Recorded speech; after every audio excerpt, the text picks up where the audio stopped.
I don't trust you.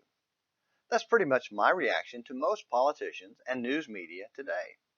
In reality, it should have been our response long ago when they first got on TV, but they seemed so honest. Even today, some reminisce about the good old days when we could trust Walter Cronkite. Seriously?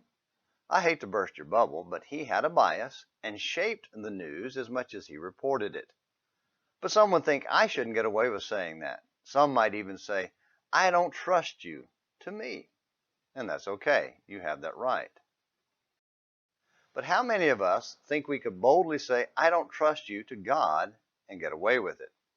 Well, apparently all of us at some point in life, because that's what we're doing when we decide to sin. Even if we don't actually think it, that's what we're thinking. At most, we might admit it to ourselves, but we would never dare say it out loud. Except, every time we choose to sin, we're making a bold declaration to God that we don't trust Him. Well, give good old Gideon, the reluctant warrior, credit for the honesty to look God in the eye, metaphorically, and say, I don't trust you, out loud. Remember, the angel appeared to him and said, Jehovah is with you, mighty warrior. The New Living Translation gives a good modern version of his response. Sir, Gideon replied, if the Lord is with us, why has all this happened to us? And where are all the miracles our ancestors told us about? Didn't they say the Lord brought us up out of Egypt? But now the Lord has abandoned us and handed us over to the Midianites. Judges 6, verse 13. That's pretty close to a sarcastic, yeah, right. Most of us would have been insulted by such bluntness, but God didn't even blink.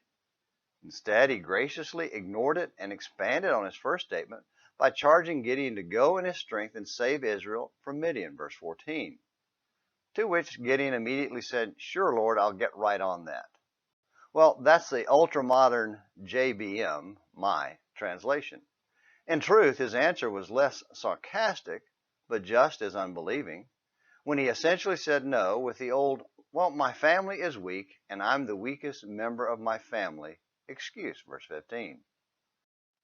Again, we might have become upset at that sort of excuse making and said something like, okay, you are weak and useless, and I'm done with trying to help you.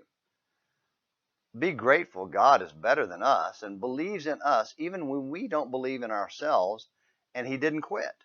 Instead, He patiently waited through the initial doubts and denials until He was able to convince Gideon that he was the mighty warrior God had named him at the beginning. That's in verses 16 and following.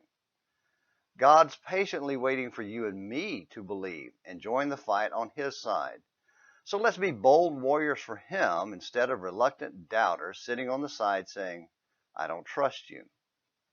If you need help getting in the fight, reach out to me here at An American Missionary. And I trust you will come back tomorrow for a new Morning Minutes in the Bible. Until then, this is James McClenny hoping you have a great day.